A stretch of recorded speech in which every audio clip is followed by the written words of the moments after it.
我讲个小故事好了，就是第4天的早上的时候，我们就起床，然后照正常的程序更衣。然后当我在准备化妆的时候呢，我就转身看到小潘默默的把我们现在身上这一身就是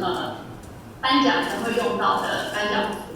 他默默的把它折好，然后装进袋子里面。然后我回头看到他的时候，我没有说话，只是会心一笑说 ：“OK， 我们现在距离这个领先榜其实有蛮大的距离，但是我想小潘的心里其实他还是抱持这个希望，想要努力的替我们在争一面奖牌。所以那个时候看在我心里其实是蛮感动的。那延长赛呢？当然就是7位非常世界名将，然后争取搞铜牌的这个关键的一战。当下其实我觉得自己觉得没有特别紧张，然后就只是告诉自己说，其实那一天状况都很好，出发成绩也很满意，信心也非常的强，也非常有信心。所以其实在开始的时候，这个时候其实没有特别的紧张，就只是时刻提醒自己，就是你要感谢我，跟太太有一些互动啊，开玩笑，但当然比赛还是要持续的 focus。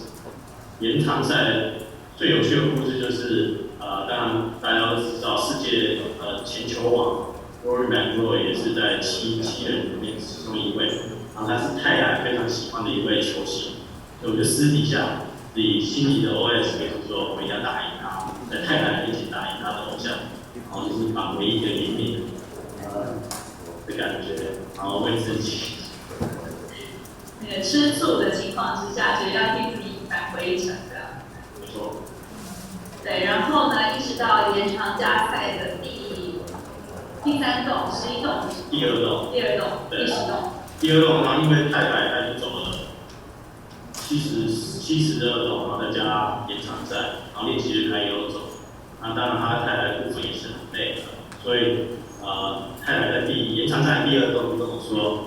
其实我觉得我有点累，你可不赶快把他们喊救，就赶快把他们解决起来，然后就说收到你的命令，会马上执行。然后第11洞那推杠点真的